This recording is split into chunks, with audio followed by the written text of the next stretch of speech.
అనంతపురం జిల్లాలో municipal engineering workers సమ్మెబాటు పట్టారు. వేతనాలు పెంచాలని, 15 సంవత్సరాల సర్వీసు పూర్తయిన వారి ఉద్యోగాలు రెగ్యులర్ చేయాలన్న డిమాండ్లను ప్రభుత్వం పట్టించుకోవాలంటూ కార్మికులు సమ్మె చేపట్టారు.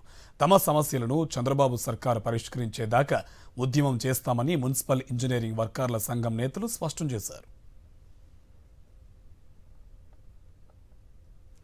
ఈ రోజు నుంచి మాకు టెక్నికల్ నాన్ టెక్నికల్ అనే దాంతో 29,200 రూపాయలు టెక్నికల్కు, నాన్ టెక్నికల్కి 24,500 జీతం ఇవ్వాలనేసి పెరిగిన ధరలకు అనుకూలంగా ఈరోజు మేము మా న్యాయమైన డిమాండ్ల కోసం ఈ ఉద్యమం స్టార్ట్ చేసినాము.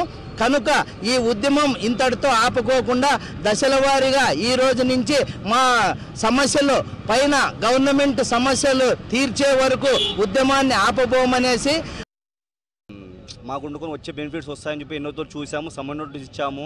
ఎమ్మెల్యే సార్ గారికి అయితేమి, మేయర్ సార్ గారికి అయితేమి ప్రతి ఒక్కరికి ఇచ్చాము. అది ఎదుగుంటున్నారు కానీ ఇంతవరకు మా సమ్మె డిమాండ్స్ అయితే ఎటువంటివి కూడా లేవు.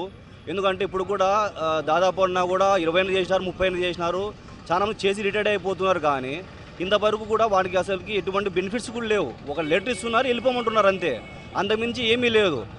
ఇంకోటి ఏమంటే వచ్చే పథకాల్లో కూడా అసలుకి సంక్షేమ పథకాలు కూడా అందలేదు. మాకు వచ్చే 13,000 రూపాయల జీతాలతో ఇంటి బాడే కట్టాలా, కరెంటు బిల్లు కట్టాలా, లేదా స్కూల్ ఫీజు కట్టాలా, ఏమి కట్టాలా ఈ ప్రభుత్వానికి కొంతమంది తెలియదా? నైట్ పగలు లేకోకుండా అసలుకి వాటర్ వర్క్స్ పనిచేస్తుంది. నైటు లేదు, పగలు లేదు. డ్యాములు పైప్ లైన్ పోయిందంటే 18 పోతే నైట్ వస్తారు కూడా లేదు. ప్రమాద శాతం ఏమి జరిగినా కూడా దిక్కు లేదు.